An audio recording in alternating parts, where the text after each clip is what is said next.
میں ان سے سوال کروں کہ جیسے بہت سارے لوگ بھگوانوں کو بھی مان لیے، جبکہ بھگوان کی بیوی بھی ہے، بھگوان کے بچے بھی ہے اور بھگوان کا باپ بھی ہے، تو پھر اب سوال آئے گا کہ بھگوان کا دادا کون، بھگوان کا پردادا کون؟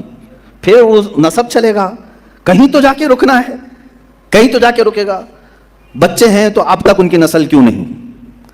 بھگوان کے بھی بیٹے بیٹیاں تھیں نا، بہت سارے بھگوانوں کا تذکرہ ہندوستان میں ہے، ان کے بیٹے بیٹیاں بتائی گئی ہیں، کتنے بیٹے تھے، رام کے بھی، کرشن کے بھی، سب کے بھی بتائے گئے ہیں بیٹے بیٹے۔ تو اب اولاد کہاں ہیں؟ باپ دادا کہاں تھے؟ میرے عزیزوں، میری اس بات کو یقیناً کوٹ کیا جائے گا۔ مجھے معلوم ہے چند دنوں پہلے یہ کہہ رہا تھا اورنگزیب کی اولاد برتن مانج رہی ہے، ٹیپو سلطان کی اولاد پنچر لگا رہی ہے، تجھے تو یہ ٹیپو سلطان اورنگزیب کی اولاد نظر آئی، ان کی کہاں ہے جن کا میں ذکر کر رہا ہوں؟ ان کی کہاں ہے؟ اور بہرحال اورنگزیب اور ٹیپو سلطان ان تمام کو چھوڑو، ان کی اولاد کو تو نے برتن مانجتے یا پنچر لگاتے تو دیکھا اللہ نے تو تجھے بانج بنا کر رکھا ہے، تیرے سے کوئی چیز نہیں آ سکتی سوائے گوبر اور غلاظت کے۔ تو میں یہاں عرض یہ کر رہا ہوں دور اور تسلسل، کہ اگر اس طرح کسی کا باپ ہے تو پھر دادا بھی ہوگا، دادا ہے تو پردادا بھی ہوگا، یہ چلتا رہے گا سلسلہ۔ یہ اسلام یہ ہے جس نے کہا قل هو اللہ احد اللہ الصمد لم یلد ولم یولد، کہو وہ اللہ ایک ہے، اللہ بے نیاز ہے، لم یلد نہ وہ کسی سے پیدا ہوا ہے، ولم یولد نہ اس سے کوئی پیدا ہوگا، اس سے کوئی لم یلد نہ اس سے کوئی پیدا نہیں ہوا اور نہ وہ کسی سے پیدا ہوا۔ یہاں ختم ہو گئی بات۔ اب نہ میرے خدا کا کوئی باپ ہے، نہ بیٹا ہے، نہ بھائی ہے، نہ بہن ہے، کہیں یہ تصور آئے گا ہی نہیں۔ تم ہم سے یہ سوال نہیں کر سکتے کہ اللہ کے آبا و اجداد کہاں ہے، اولاد کہاں ہے۔ ہم نے خدا کو مانا ہی ایسے ہے کہ وہ جسم و جسمانیت سے بھی پاک، رشتہ داری سے پاک ہے، کوئی نہ اس کا ہمتا ہے، ایک ہی سب کی سنتا ہے۔ یہ اللہ تبارک و تعالیٰ کے متعلق ہمارا یقین یہی ہے۔ اگر اینڈ ہے، اس کو کوئی پیدا کرنے والا نہ ہو، جا کر کے تمہیں ختم ہونا پڑے گا ایک نہ ایک جگہ، کہ کوئی تو ہے جو لاسٹ ہے، اس کو کوئی نہ پیدا کیا ہو۔ اگر اس کو بھی کوئی پیدا کیا ہے تو پھر یہ بھی بات ہے کہ اس کو بھی کوئی پیدا کیا ہوگا۔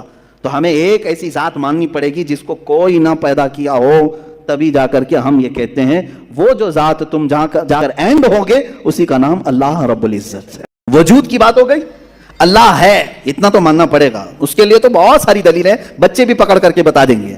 ایک خاتون، ہم نے بچپن میں پڑھا تھا، ایک بوڑھی عورت چرخہ سل رہی تھی، اس سے جا کر کسی نے پوچھا کہ اللہ ہے کہ نہیں ہے، تو اس نے کہا ہے۔ کیا دلیل ہے؟ کہا یہ میرا چرخہ جو سل رہا ہوں اسی یہی دلیل ہے اللہ کی۔ کہا کہ کیسے؟ کہا یہ چرخہ اس سے کپڑے سلتی ہوں، جب تک میں چلاتی نہیں یہ سلتا نہیں، مشین سلتی نہیں ہے کپڑے، اسی سے میں نے یہ یقین کر لیا کہ میرا چرخہ میرے چلائے بغیر نہیں چلتا، تو نظام کائنات پورا بغیر چلائے کیسے چلے گا؟ کوئی تو ہے۔ یہ ہو گئی بات وجود کی، کوئی تو ہے۔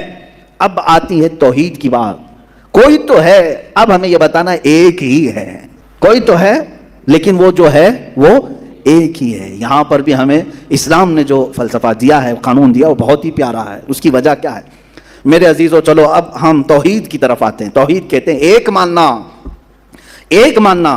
حقیقت میں دیکھا جائے تو دنیا کے اکثر مذاہب میں توحید کا شروع میں درس رہا۔ ہندوؤں میں بھی ایک کا ہونے کا تصور کتابوں میں ان کے موجود ہے، یہ اور بات ہے کہ انہوں نے ملا دیا، مسالے لگا دیے، الگ الگ ہو گئے۔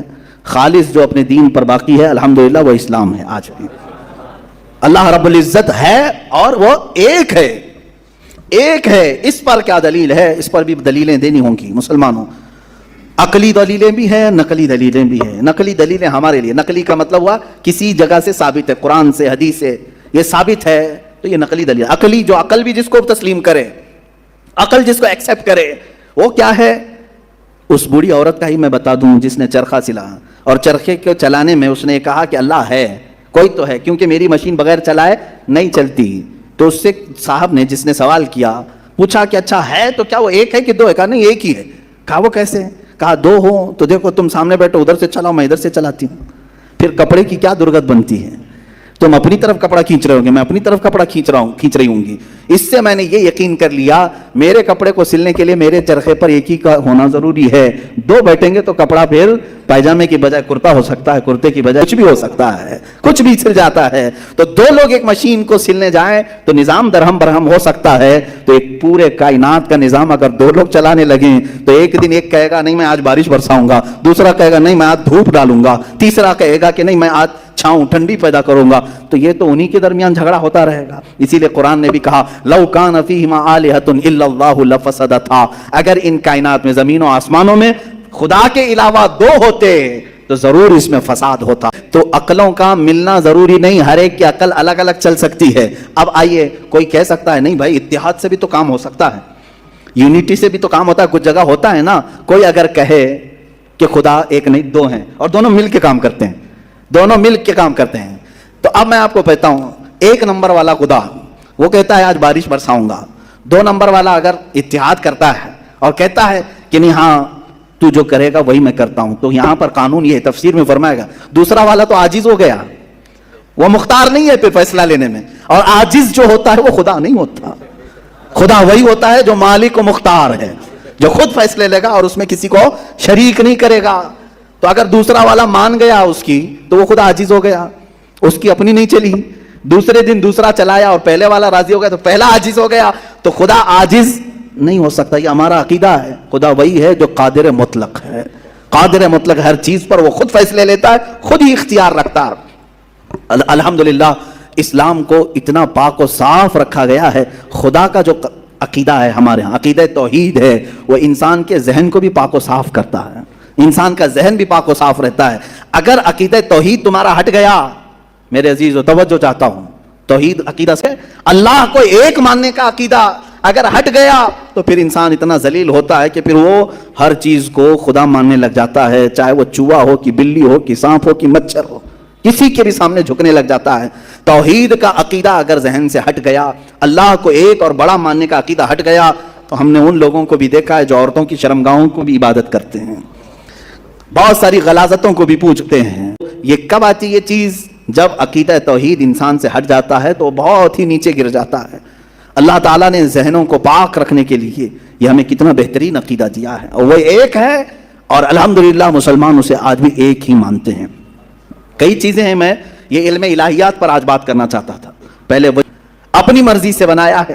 عزیزان گرامی وقار، ہندوؤں میں بھی ایک ہونے کا عقیدہ تھا، یہ ایک خدا ہے، بہت ساری کتابیں ہے جس میں کہا گیا ہے سنسکرت میں کہ وہ ایک ہی ہے، ایک ہی ہے، لیکن ہوا یہ کہ بعد میں ان تعلیمات میں مکسنگ کیسے آئی؟ جیسے ہمارے ہاں فرشتوں کا تصور ہے، جبرائیل ہیں، میکائیل ہیں، اسرافیل ہیں، اسرائیل علیہ السلام، جو ملائکہ ہیں وہ اللہ تبارک و تعالیٰ نے انہیں مختلف کاموں پر لگایا ہے۔ میکائیل علیہ السلام بارش برساتے ہیں، روزی پہنچانے کے کام میں ہیں، اسرائیل علیہ السلام روح نکالتے ہیں۔ تو ان ملائکہ کو جس طرح سے ہمارے ہاں تصور دیا اللہ کے فرشتے، تو ان لوگوں نے ان دوسرے کاموں کو دیکھ کر ہر ایک چیز کا الگ الگ خدا بنا لیا، ہواؤں کا خدا الگ، بارش کا خدا الگ، آگ کا خدا الگ، پانی کا خدا الگ۔ یہاں پر دھوکہ کھا گئے، وہ خدا نہیں ہے، وہ خدا کے فرشتے، اللہ تبارک و تعالیٰ نے جن کو ان کائنات کے کاموں پر لگایا۔ ہمارا عقیدہ میں بتا رہا ہوں،